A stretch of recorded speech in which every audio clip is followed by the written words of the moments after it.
విధంగా ఆశ్చర్యపడే విధంగా బ్రహ్మాండమైన తెలంగాణ నిర్మాణం చేసుకున్నాం.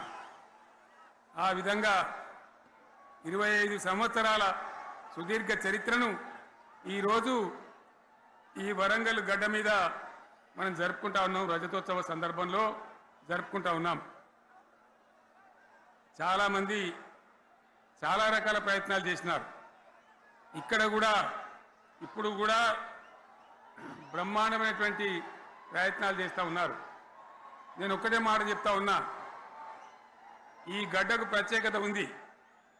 ఇది రాణి రుద్రమ్మ ఏలిన వీరగడ్డ, సమ్మక్క సారక్కల పోరుగడ్డ, బమ్మెర పోతన కవితా మాధుర్యం పండించినటువంటి జీవగడ్డ. ఈ వరంగల్ నేలకు నేను వందనం చేస్తూ ఉన్నాను. మన అమరవీరులకు శిరస్సు వంచి నివాళులు అర్పిస్తూ ఉన్నాను. 1969లో మూగబోయిన తెలంగాణ నినాదానికి తిరిగి జీవం పోసింది ఈ గులాబీ జెండా అని మీ అందరికీ నేను మనవి చేస్తూ ఉన్నాను. ప్రజలు పరిపాలన అప్పగిస్తే విధ్వంసమైన తెలంగాణను వికాస పథంలో నడిపించింది ఈ తెలంగాణ. దానికి కూడా ఈనాడు కరెక్ట్గా 25 ఏళ్ళు నిండుతూ ఉన్నాయి. ఆనాడు కొండా లక్ష్మణ్ బాపూజీ గారు ఆశ్రయం ఇస్తే ఏప్రిల్ 27, 2001న జలదృశ్యంలో టీఆర్ఎస్ ఆవిర్భావం తెలంగాణ చరిత్రనే మలుపు తిప్పిన ఒక మహోజ్వల ఘట్టం. పదవుల కోసమో, కులం కోసమో, మతం కోసమో, వ్యక్తుల కోసమో పుట్టలేదు ఈ గులాబీ జెండా. ఇది తెలంగాణ రాష్ట్ర సాధన కోసం పుట్టింది. పదవీ త్యాగాలతోనే మన తెలంగాణ ప్రస్థానం ప్రారంభమయ్యింది. అది ఫలించి మన స్వంత రాష్ట్ర కళ కూడా నెరవేరిందని నేను మనవి చేస్తా ఉన్నా. ఆనాటికి అలుముకున్నటువంటి చీకట్లను పారదోలడానికి, ప్రజల్లో విశ్వాసం కల్పించడానికి, ఆత్మవిశ్వాసాన్ని పెంపొందించడానికి నేను ఒక మాట చెప్పిన ఆ రోజు మీ అందరికీ కూడా గుర్తుండాలి. ఉద్యమం నుంచి వెనక్కి మరలితే, ఉద్యమ జెండాను దించితే నన్ను రాళ్లతో కొట్టి చంపండి అని చెప్పి నేను ఉద్యమాన్ని ప్రారంభించిన విషయం మీ అందరికీ కూడా తెలుసు. ఆ తదనంతరం జరిగినటువంటి స్థానిక పంచాయతీ ఎన్నికల్లో, ఆ తదనంతరం జరిగినటువంటి సిద్దిపేట ఉప ఎన్నికలో ప్రజలు బ్రహ్మాండంగా ప్రాణం పోసి ఊపిరిలిదితే అద్భుతంగా ఉద్యమం ముందుకు పురోగమించిన విషయం మనకు తెలుసు. 60 ఏళ్ల సమైక్య పాలనలో తెలంగాణది ఎంత గోస, ఎంత దుఃఖం, ఎంత వేదన, ఎంత హింస, ఎంత అణిచివేత చూసినామో మనందరికీ కూడా బాగా తెలుసు. గోదావరి కృష్ణనీళ్ళు దక్కకుండా తరలిపోతే తల్లి సనుబాలకు నోచని పిల్లల్లాగా తెలంగాణ బిడ్డలు రోధించారు. కరువుల కాటకాలకు గురయ్యారు.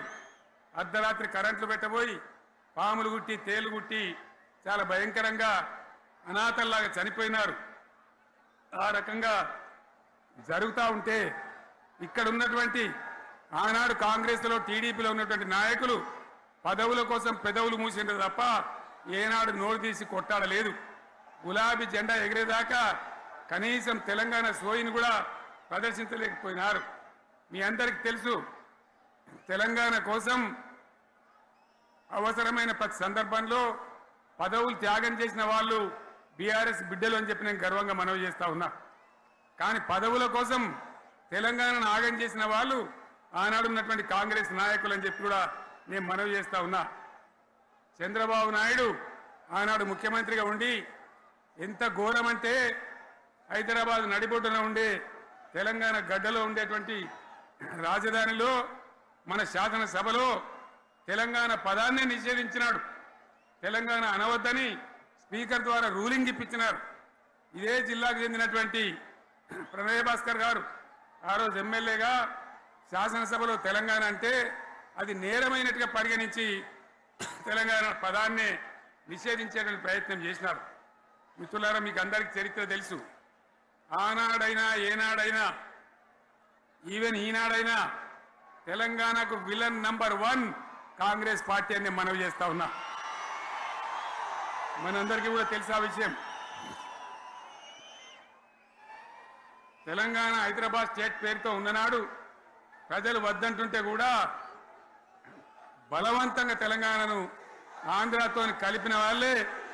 ఏందా బాబు, ఏందా పనిలేదా? రెడ్డి ఎవరెవరు ఆడి పోండి, మీకేం పనిలేదావా? ఈ 10 మంది కాదు కదా, సభ అంతా ఉంది కదా, ఉండండి, కామ్ ఉండండి, డిస్టర్బ్ చేయండి మీరు అట్లా. బలవంతంగా ఆనాడు ఆంధ్రలో విలీనం చేసింది కాంగ్రెస్ పార్టీ, జవహర్లాల్ నెహ్రూ. 69లో ఉద్యమం వస్తే 400 మంది తెలంగాణ బిడ్డలను పిట్టల్లాగా కాల్చి చంపింది ఇందిరాగాంధీ ప్రభుత్వం, ఆనాడు ఉన్నటువంటి కాంగ్రెస్ పరిపాలన. మళ్ళీ 2001 నుంచి మనం విజృంభిస్తే నంగనాచిలాగా ఇదే కాంగ్రెస్ వచ్చి మన బలాన్ని, మన ఊపును చూసి పొత్తు పెట్టుకొని తెలంగాణ ఇస్తామని నమ్మబలికి మనతో